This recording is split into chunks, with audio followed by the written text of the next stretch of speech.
Damos la bienvenida al abogado Mauricio Alarcón. Él es director de la Fundación Ciudadanía y Desarrollo. Mauricio, bienvenido. ¿Qué se puede decir, opinar sobre la semana que termina?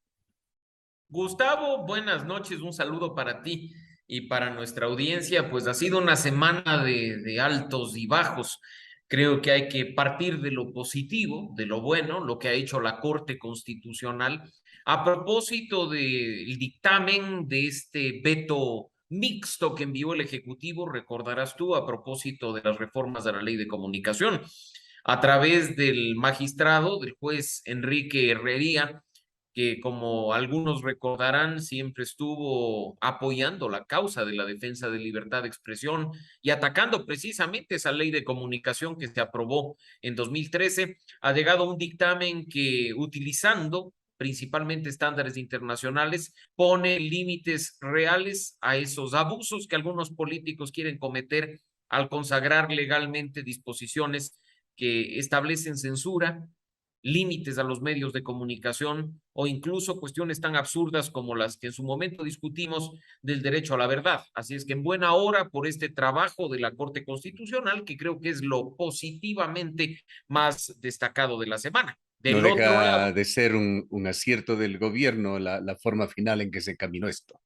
yo prefiero, Gustavo, esperar al resultado final, por eso destaco únicamente el trabajo de la Corte. No nos olvidemos que en este momento este dictamen va a la Asamblea Nacional, una comisión tiene 15 días plazo para arreglar el veto y ajustar el texto normativo para que pueda ser incluido en agenda 5 días después de la entrega formal del informe y decidido por los 137 legisladores.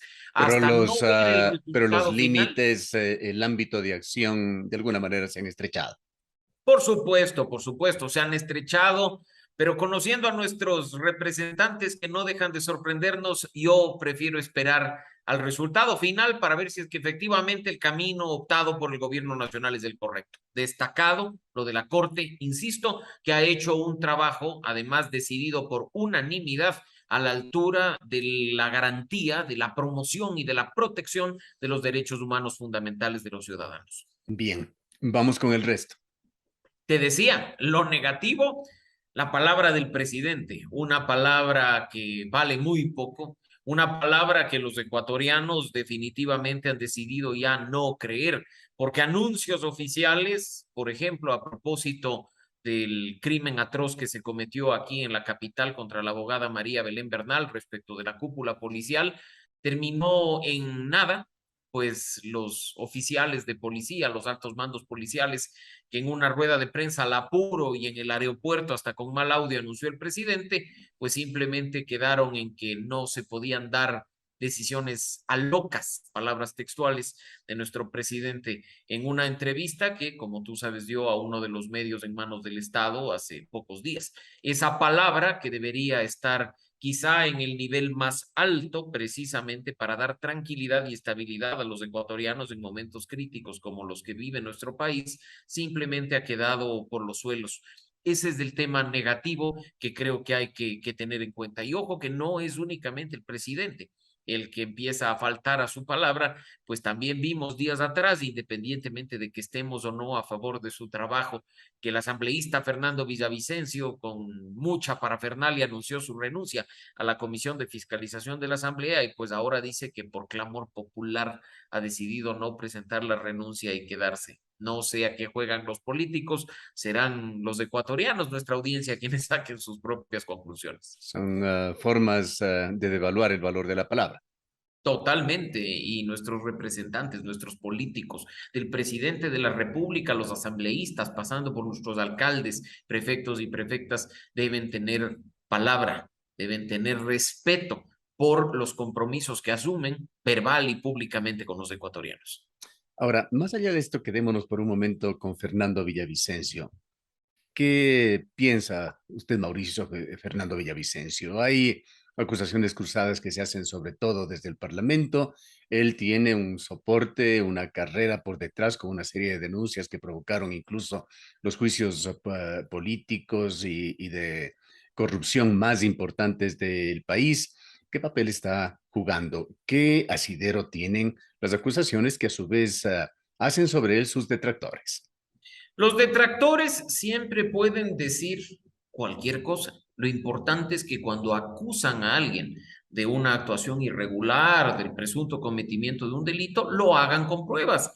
Mira que en este caso la mayoría de UNES, días de atrás, hizo todo un escándalo con denuncia en la Fiscalía de por medio a propósito de ciertos aspectos que habrían llegado a su conocimiento por un informe del Centro de Inteligencia que ha sido ya desmentido por el propio centro y que va a traer consecuencias penales a los denunciantes. Así es que en este caso no hay que poner las manos al fuego por nadie, más aún cuando son actores políticos que siempre tendrán su corazoncito y sus intereses particulares, pero en este caso, pues si se va a acusar a alguien de algo en específico, que pues se lo haga de manera responsable y con evidencias que puedan ser consideradas de manera efectiva por las autoridades. El trabajo de Fernando Villavicencio ha molestado a muchos al interior de la Asamblea Nacional y no solo ahí, sino fuera de ella, y pues el tiempo se encargará de ver quién tiene la razón. ¿Qué decir sobre ese bluff, esa especie de bluff o faroleada, como diríamos, que se dio en la Asamblea al emitir ese informe con respecto al plan de desarrollo y sobre todo las intenciones que manifestaron algunos de los asambleístas? Y por otra parte, ese otro capítulo que vuelve a abrirse tras la actuación del Tribunal Contencioso Electoral, aceptando que se abra otro proceso para eventualmente destituir al presidente. Si nosotros vemos lo que hace la Asamblea Nacional, pensando o analizando únicamente sobre la base de las atribuciones constitucionales, llegaremos a la conclusión de que lo actuado no tiene pies ni cabeza. Varios analistas de medios de comunicación ya lo han dicho, que ocasiona que el presidente incumpla con su plan de gobierno o con su plan nacional de desarrollo al interior de la Asamblea Nacional, pues simplemente nada. No es una causal de destitución dentro de la denominada muerte cruzada desde el legislativo, no es una causal de juicio político tampoco. Más bien, el presidente tiene una causal para disolver a la Asamblea Nacional en caso de que ésta obstruya la ejecución del Plan Nacional de Desarrollo. Lo cierto es que coinciden los tiempos de manera bastante extraña con esto de la reactivación del proceso de revocatoria de mandato, que si requería alguna prueba más fuerte en cuanto a eso, sí, la causal de incumplimiento de plan de gobierno ahora lo ha tenido la Asamblea Nacional. Así es que la Asamblea lo que está haciendo es entregando a los promotores de la revocatoria en bandeja de oro una prueba más para viabilizar este proceso de revocatoria que viene impulsándose desde los últimos meses. La próxima semana, y en un día emblemático que antes lo conocíamos como el Día de la Raza, el 12 de octubre, termina el primer plazo de las mesas de diálogo. ¿Cómo está este tema que viene ya generando ciertos enfrentamientos, atuneros contra la CONAIE y las otras organizaciones indígenas? Los distribuidores de derivados del petróleo pidieron espacio en las mesas también para dar sus puntos de vista.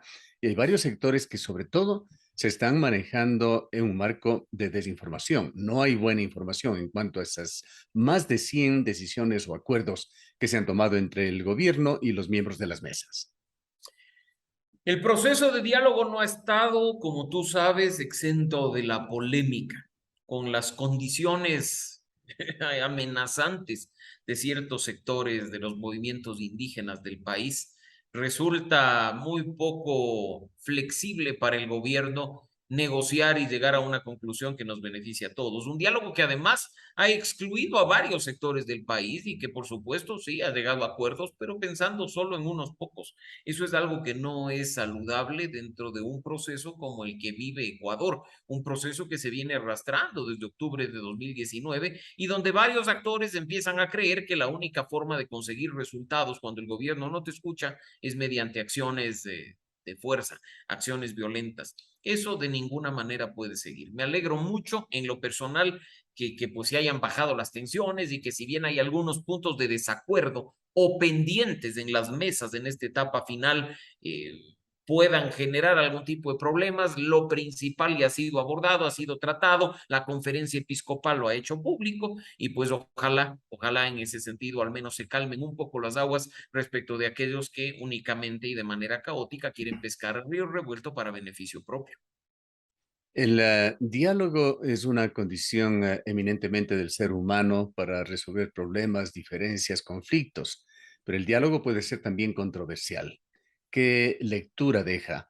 Es reconocimiento de algo que ya se sabía, de por lo menos una conversación del presidente Guillermo Lasso con su supuesto archienemigo Rafael Correa.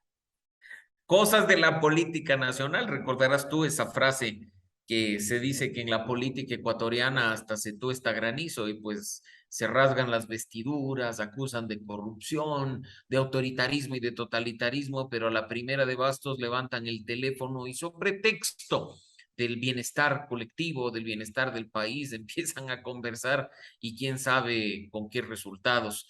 Lo cierto es que con una palabra tan venida menos del presidente de la República, al menos yo no me como el cuento de las buenas intenciones de haberlos llamado para hablar del futuro del país o de lo que Ecuador necesita, sino que habrá que ver qué diablos estuvo detrás. No es la primera vez que una cosa como estas ocurre, no es el primer acercamiento escondido de Guillermo Lazo al respecto. Y qué pena que los ecuatorianos además nos hayamos enterado de esto a través de Rafael Correa y no a través del presidente de la República, porque creo que si Rafael Correa no hubiera hecho pública la llamada, pues Guillermo Lazo se la quedaba guardadita. Bien, y vayamos al tema que más preocupa al país, el estado de situación de la seguridad, que no es solamente en las cárceles, también en las ciudades del Ecuador. Lamentablemente, como tú ya lo has dicho, y ese es otro aspecto negativo de esta semana que concluye, se han producido nuevos actos violentos al interior de los centros de rehabilitación social, más allá de conjeturas o de hilar fino, de pensar que esto es producto de un cambio de ministros o como alguna gente en redes sociales dice, justo cuando se pide la libertad de Jorge Glass y la justicia lo niega, yo creo que evidencia que el gobierno sigue sin saber qué hacer, qué medidas tomar, qué planes implementar. Se siguen perdiendo vidas independientemente de que sean delincuentes o personas inocentes, se encuentran en un centro de rehabilitación social y tienen derechos y libertades fundamentales como todos nosotros. Así es que no podemos celebrar desde la ciudadanía lo que viene sucediendo. La persona principal que tú has visto falleció en uno de los dos incidentes de esta semana. Es además alguien que estaba dado por muerto hace muy poco en Perú, que apareció acá y que pues estaba próximo a declarar a propósito incluso de financiamiento de campañas políticas y de relaciones con líderes políticos de las principales organizaciones del país. Yo creo que eso debería producir y provocar investigaciones profundas para ver por qué en definitiva decidieron silenciarlo. La inseguridad, además tú lo has dicho, no está únicamente en los centros de rehabilitación social, donde la vida se compra con recursos económicos definitivamente, sino también en nuestras calles. Ya no hay polos de paz y de seguridad como anteriormente se tenía, sino que ahora la inseguridad está en todas las calles, en todo momento, sin importar la orden ni la hora del día, sin importar si es una señora con sus hijos o si es una persona manejando su vehículo. La crónica roja que habitualmente nos están informando los medios de comunicación tampoco es sensacionalismo ni una percepción, como incluso hace pocos días tristemente manifestó el secretario de Comunicación de la Presidencia, que los ecuatorianos somos muy negativos y no vemos la maravilla del paisaje. Yo creo que si los ecuatorianos estamos como estamos es porque somos realistas y porque nos damos cuenta que al parecer en muchas instancias del sector público nos gobiernan no ingenuos, sino personas no preparadas y sobre todo no dispuestas a solucionar los problemas que tenemos como ecuatorianos. Hay mensajes muy fuertes que llegan desde el exterior, uno de ellos minimizado de alguna manera por las nuevas tragedias, masacres carcelarias de esta semana, aquella denuncia del diario inglés The Telegraph sobre la creación de una escuela de sicarios para niños y para adolescentes por parte de mafias albaneses aquí en Ecuador. No hemos escuchado mayor comentario, mayores acciones, luces realmente rojas que debía encender el gobierno sobre este tema. Y por otra parte está el llamado de atención del Subcomité para la Prevención de la Tortura de Naciones Unidas que excita al Estado ecuatoriano para que se adopten medidas inmediatas que aborden este problema de la violencia carcelaria en forma efectiva.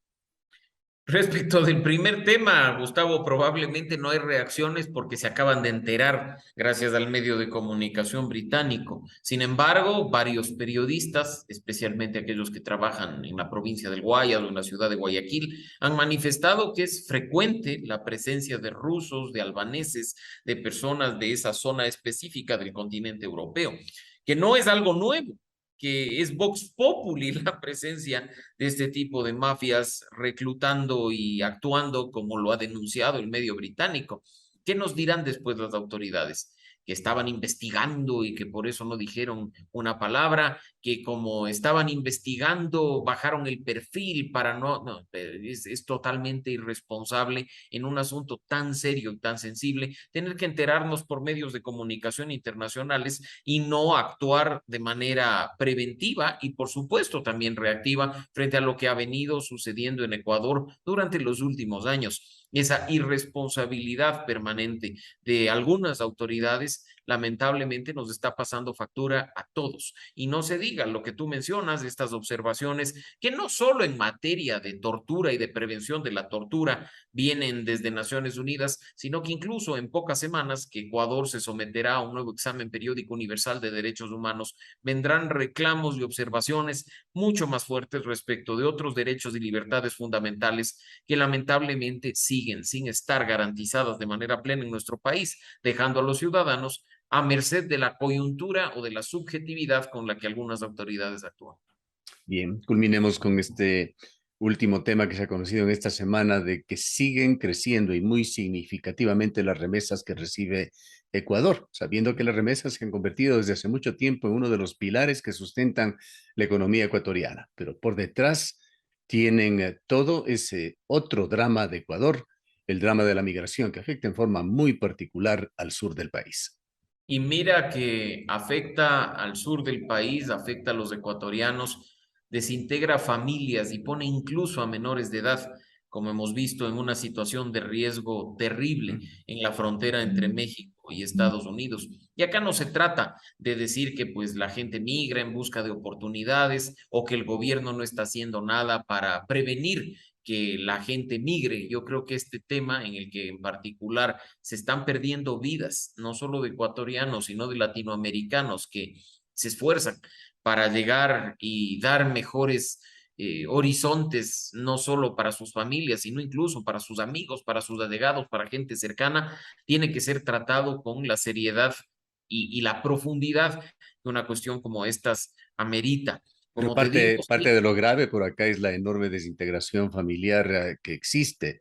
Niños que se han criado, si se puede decir así, con sus abuelos, con un alto nivel de liquidez y con muy poca guía paternal.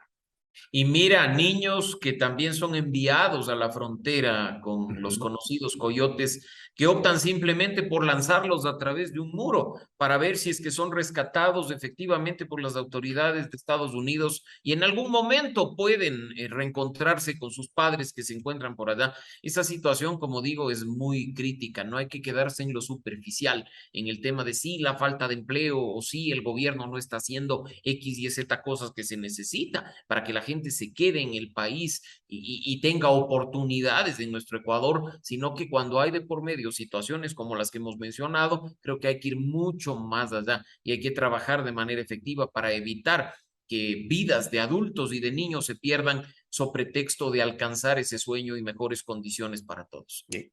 Esperemos que la próxima semana con feriado incluido, dé un mejor perfil del futuro aquí en Ecuador, un país O que al realmente menos, abrumado. Gustavo, por ser una semana más corta, no traiga tantas malas noticias como la que está concluyendo.